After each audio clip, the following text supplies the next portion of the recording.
Hello, everybody. It's Tanya Williams here, author of A Child-Free Happily Ever After and founder of Childfree Magazine. And today I get the privilege to talk to the one and only Laura Carroll. Now, Laura has authored many books. She is well known as a child-free advocate for the work that she's done over the years to pave the way for many of us. And I was really lucky that she wrote a fantastic article for Childfree Magazine about living your best later life. Now, we're going to sort of dive into that in this conversation today because I think it's a really juicy one for us to talk about, because no doubt pretty much everyone who's child-free has probably heard the statement, but who's going to look after you when you're older? And we've probably all got different ways of answering that. But thank you so much for writing the article, Laura. And getting names mixed That's up. never happened before. Well, first. You're kidding. And do you want to tell people a little bit about yourself and a bit about the article that you've written?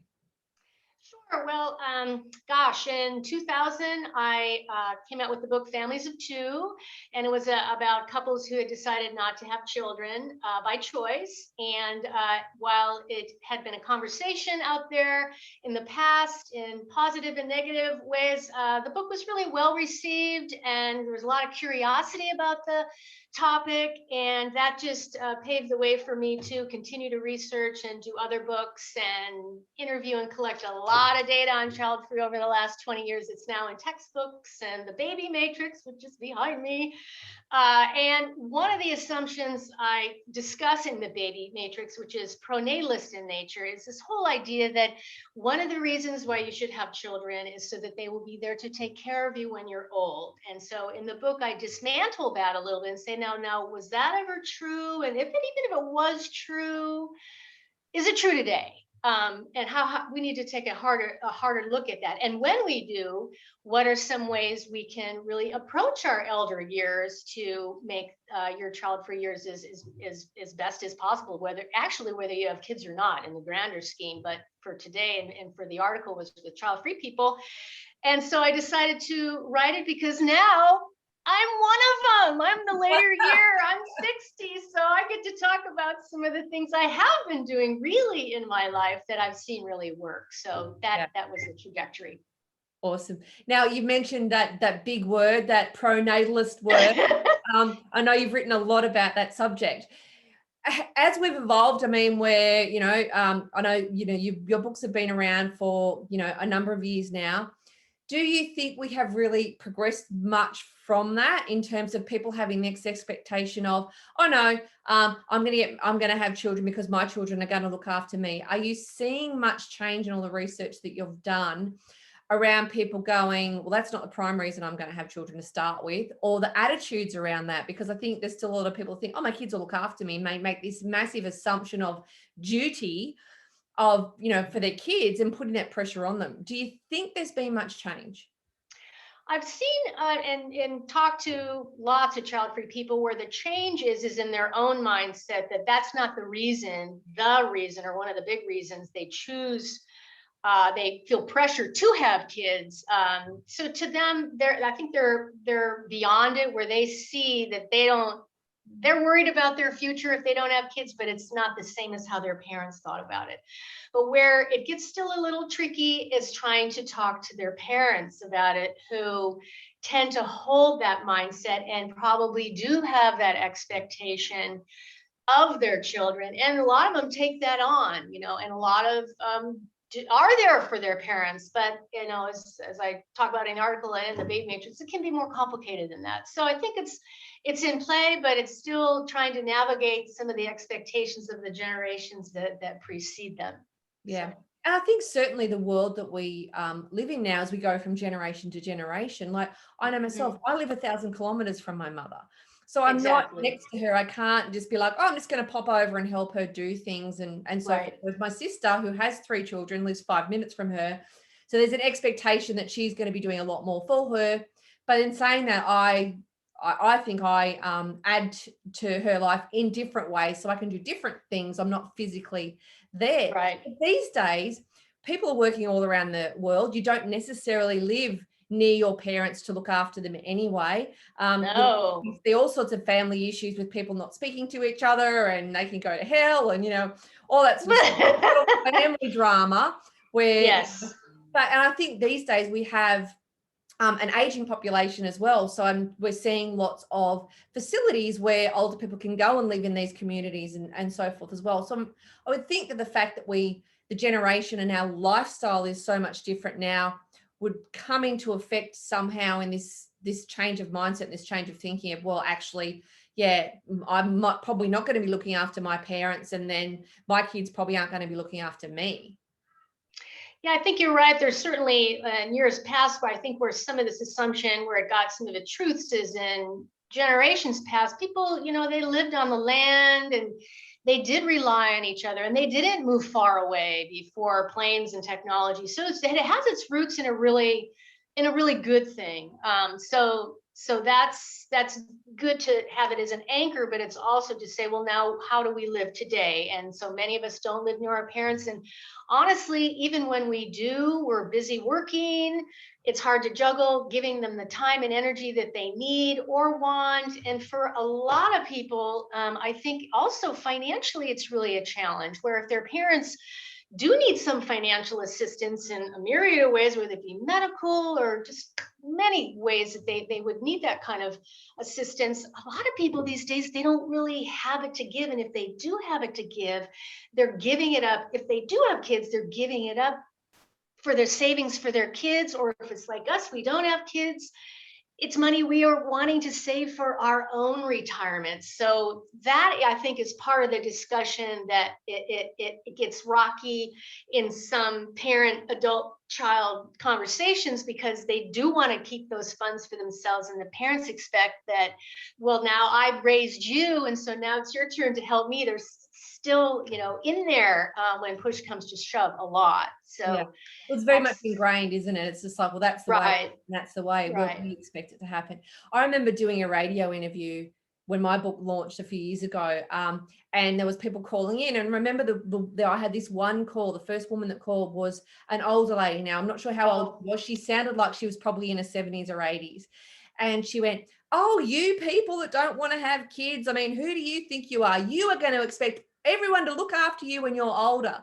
And I went, "Well, actually," I said, "I don't expect anyone to look after me when I'm older." I said, "Because I have things in place." I said, "And I will have things in place." I said, "I won't be relying on the government," because she was trying to make out I was going to be a drain on society and all this sort of stuff. And it was really interesting after her call, every single person, whether they were because there was parents that called and child-free people went, "Oh my God, that woman is absolutely disgusting for saying that to you." Because she said, and one of the guys that rang in he said, "I've got 3 kids." And he goes, "This notion of your kids are going to look after you," he said, "it's ridiculous." He said, "It's so outdated." So it was really interesting that so many people stuck up for me and were against what she was saying. But it is this mentality of, oh, well, okay, you don't have kids, so therefore you're going to be a drain on society and the government's going to have to look after you and all this sort of, which is simply not true, as you know. Yeah. Yeah, I think the key is whether you have kids or not, the idea is to take responsibility for those older years. And the lesson is to start way before you're actually there. Yeah. And I think even if parents did that, it could change the dynamic that they have with their adult children, and so that if their kids do end up helping, then it'll be like the frosting on the cake, right?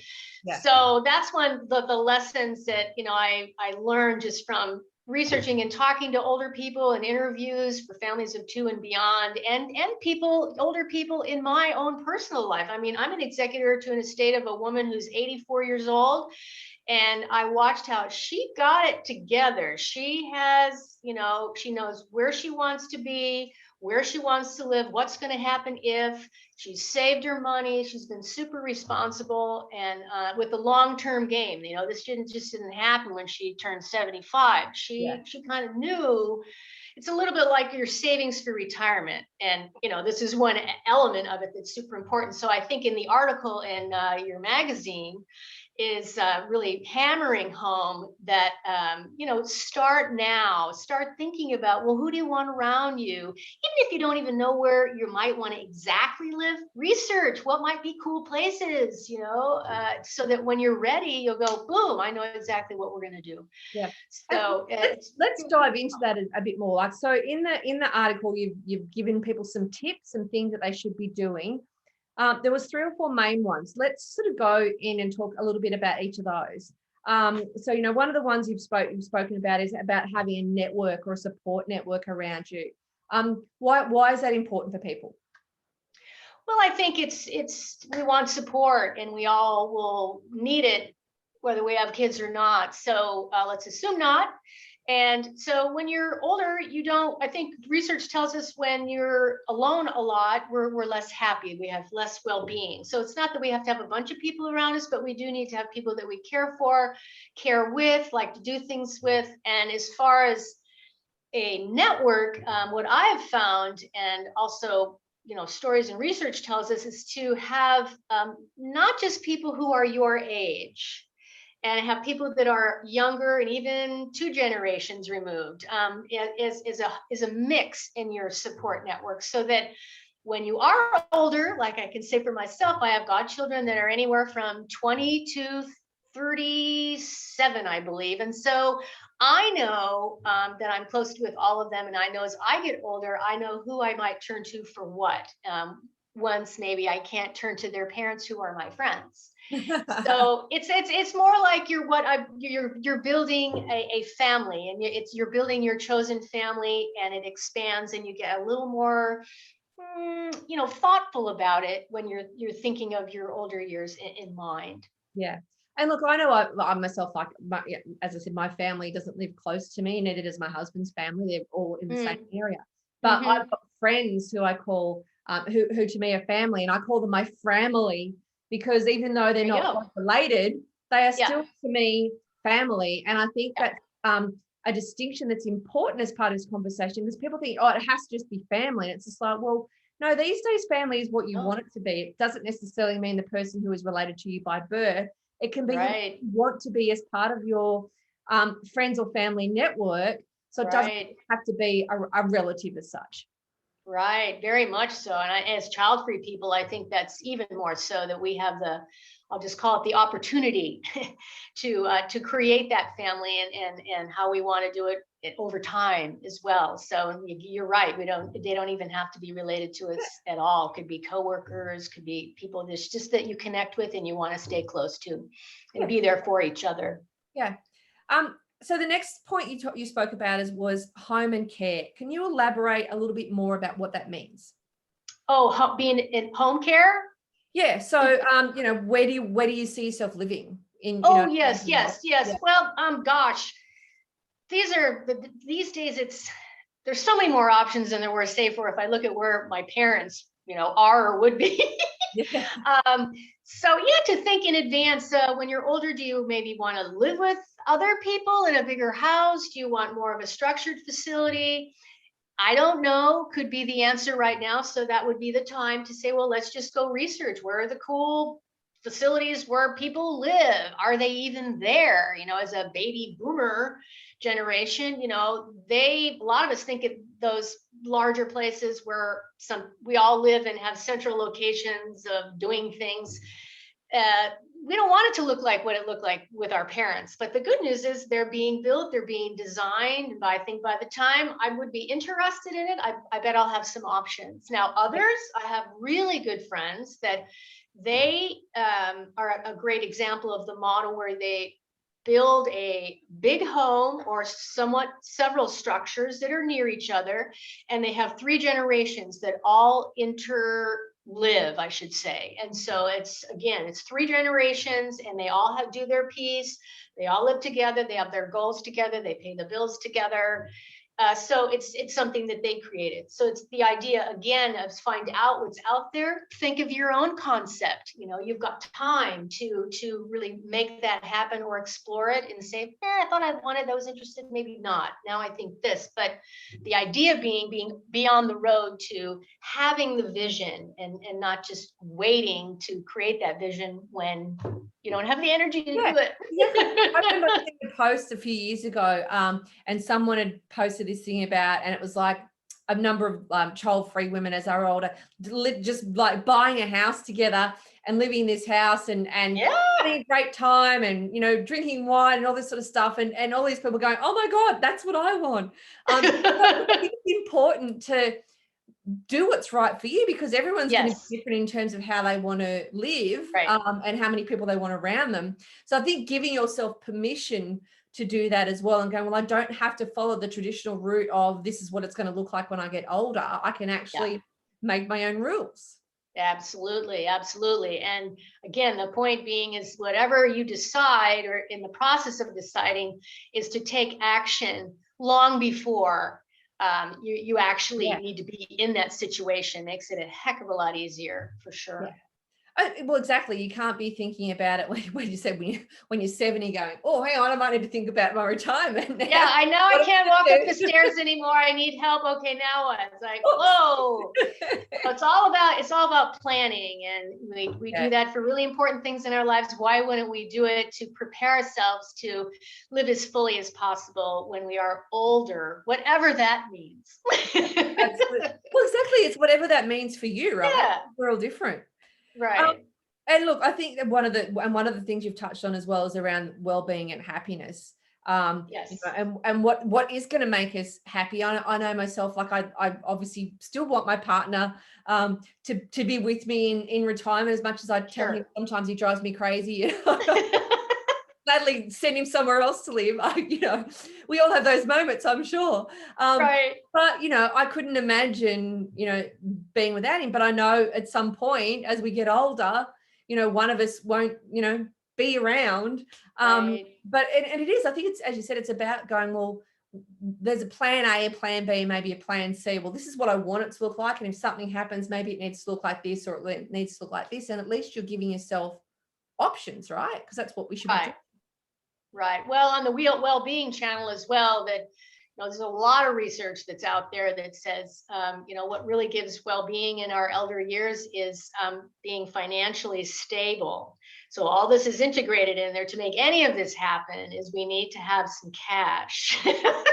And that too, like retirement, it takes planning. So that really helps take a big weight off if it's possible. And I do think even in times like this, when the pandemic screws with that whole plan, to have the larger plan in place and to commit to it's super important. And having your partner, research tells us, whatever, it doesn't need to be a marital partner, it can be a companion you live with, it could just be that special person who you're closest to.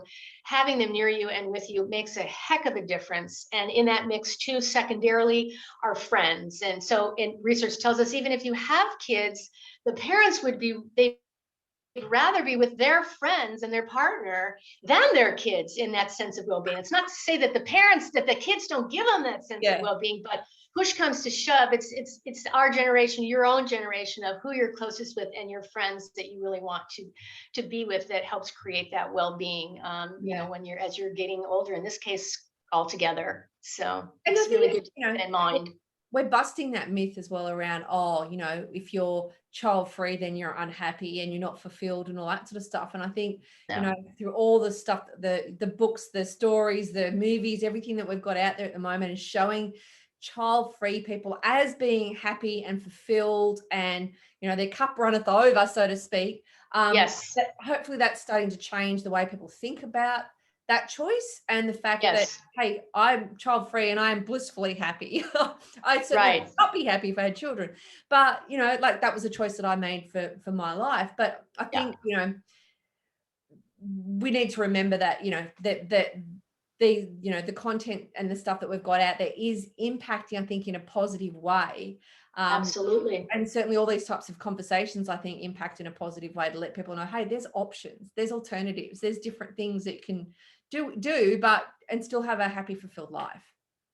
Absolutely. I think the best way to keep that positive conversation going is to walk the talk or to model it. And I know that we certainly in the child-free community, we have lots of aging child-free people that show us just that, so to stay, very energized and in the conversation, in the world, participating and really giving back in any way you feel is most that gets your juices going. I think that just because the number gets higher doesn't mean that goes away. And I can say that's true. I'm living it now. So, and I think that's fantastic. Like I was talking to someone and said, I don't ever see myself retiring as such, because I said, I'm still going to be active and doing stuff that I'm passionate about. I don't care, if I'm 85, like I'm just be like, I'm still want to, be doing that. Can you share a bit about your experience, with all of this and what you've put in place and how you've, even things like financial plans and stuff? Do you have any tips around how child-free people should be looking at that plan and so forth? Because obviously we're all earning different amounts of money, and like anything, we should be saving for our future anyway. But what's been your experience and how have you sort of modeled this, and what does it look like for you? Well, I think some of it is just stuff we already know, is just to really have a retirement plan, a long-term game that you get assistance with a financial professional, and not just for 5 years, maybe take it out 30 and really be willing to think about, well, what about that 30? Really, well, how much will we need by then? And then work those numbers back and help with that. So that's more in the realm of retirement planning. But as someone who doesn't have kids, I think it adds a little element to how you want to think about that and what those numbers really mean. So the biggest piece of it, in my opinion, in my experience, is to commit to how much each year is really going to go in to that plan. So, and once it's in, that's step 2 of what you want to do with it, how you want to invest it. But the biggest thing I find talking to a lot of people is the toughest thing is to commit to every year, every month. It's like a business meeting. You just do it, right? You just go and you do it. So that commitment has to be deep. But then in my own experience, I think, what was I going to say? Once that's in place, I think as you get into those years, you see more what you really want to do with those funds and how that pie really shakes out, and be willing to have that kind of evolve over time. It makes itself clear, and it gets a heck of a lot easier if the funds are there. So it's all about commitment with a capital C. But it certainly can make things easier, can't it? Absolutely. It really does. And I know it's obvious, but it's sometimes the rubber meets the road when it's like, oh, it's harder this month, but you still got to do it. Right. Yeah. So.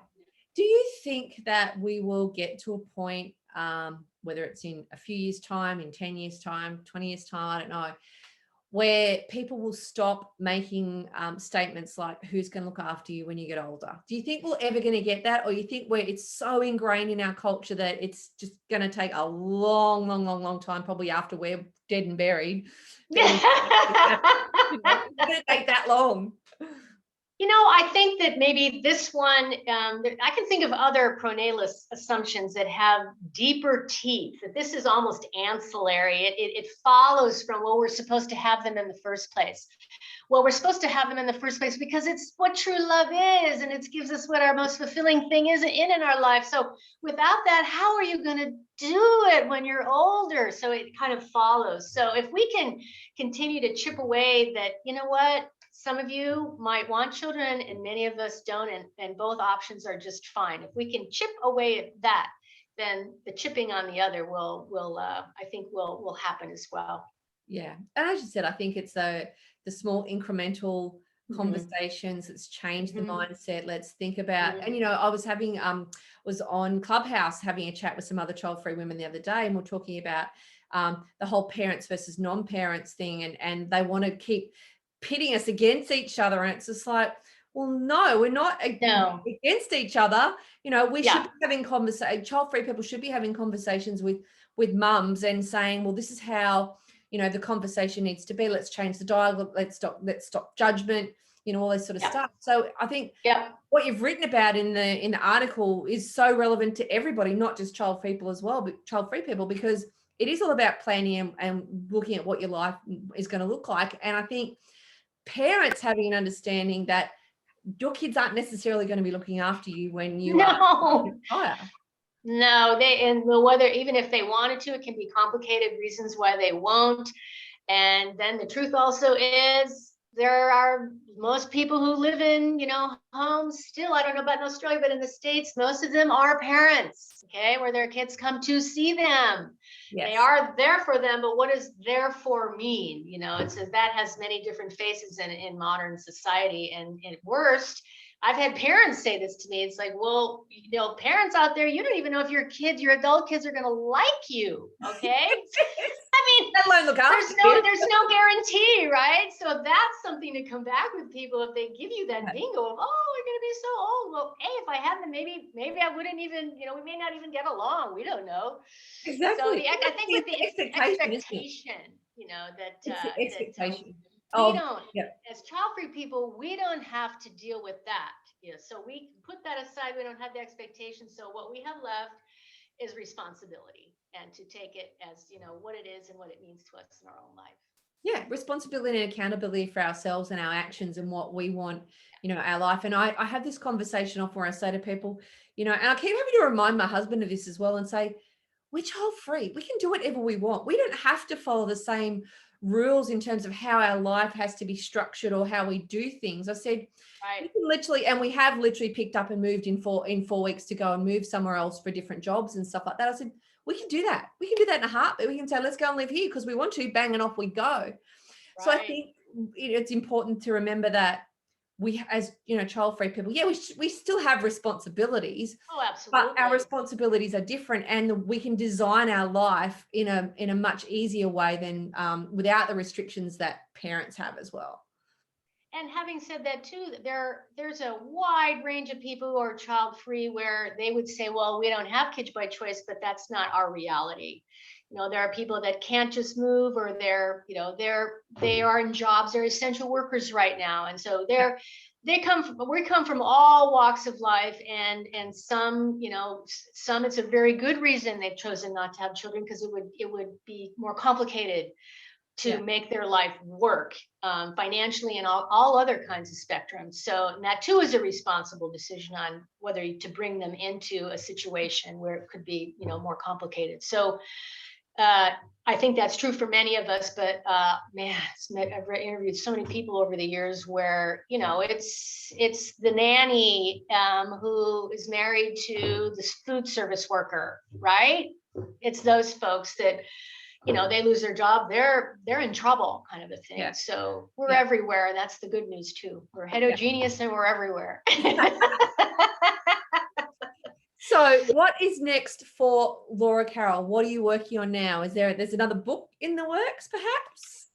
Well, I conducted a study that went for 10 years with 25 child-free women, and I tracked them over time, starting out asking partly the question or addressing another assumption that we will change our mind. So I want to see, well, would that happen? So I have 25 that I've been with for 10 years. And so it's partly about what happened to them. Did they change their mind? Who did, who didn't, why? And we also learn a lot about them along the way. So I've completed most of the data analysis. I've started writing, and so my head's down in that phase. And I don't know if, honestly, I think it's going to be a hybrid book / publication as a summary of sort of what I learned. So the baby's still gestating on that front. Fantastic. I can't wait. I can't wait to read that, because I think because we all hear that you'll change your mind, you change your mind. It'll be interesting, so interesting to see out of those women who actually did, and what the percentages and like the numbers and stats around that. I think that and for some it's a trajectory. For some of everybody started child free, right? But for some, you'll learn that it's not just a straight arrow to, oh, I'm still confidently child free 10 years later. Life happens, and we have feelings, things occur, we grow. So that's, I think, more of what also I was interested in.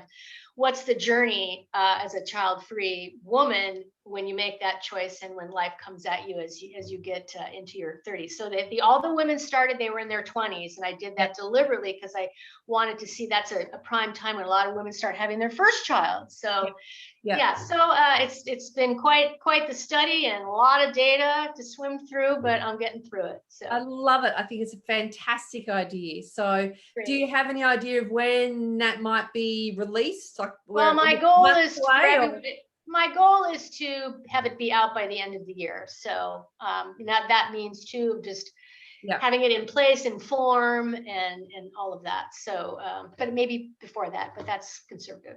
Yeah. Awesome. Love it. Love it. Love it. Love. Thank you so much for having this conversation. It's my pleasure. Thank you. You know, I say this all the time when I have this conversation. I can talk about these topics for hours. I know. Well, congratulations on the magazine too. It's a wonderful publication, and I just rock on with it. I just think it's a great thing. So, well, I couldn't have done it without people like you contributing articles like this that get people thinking about their life and their lifestyle and their futures and stuff like that. So, thank you so much for being part of that. Being part of that vision and having that voice and sharing that voice. I think that's really important. So my pleasure. So great to talk to you. Thank you so much. My pleasure. And we're going to share this out with as many people as we can so they can get thinking about what that later in years life look like for themselves. Great. I love it. Awesome. Thank you, Tanya. Thanks, Laura. Bye.